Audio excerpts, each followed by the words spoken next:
You ever felt like the outsider? You ever felt like maybe you weren't wanted or you didn't belong? Well, that's what Paul is writing about, and that's who Paul is writing to as we get further into chapter 2.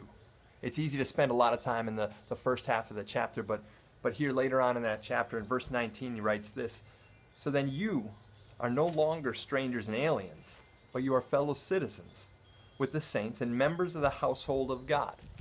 He says, you're no longer strangers and aliens. You're no longer an outcast. You're not an outsider.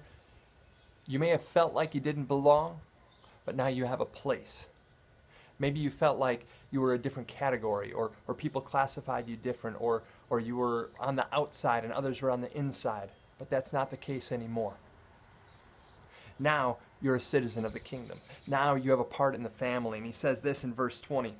You're built, this new family, this new group, this new in crowd, if you will, that you are on the inside of.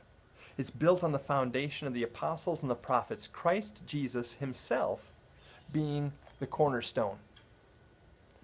Now, we started a new church in South Austin last summer, and we chose the name Cornerstone because it's a name for Jesus. It's a name in the Bible, throughout the Bible, several different places that the name Cornerstone is given to Jesus, and it says that this kind of church, that this kind of group, that this kind of inclusive community, that this kind of family that brings people together, that bridges gaps, that brings people from the outside in, that's the kind of community that's built on Jesus.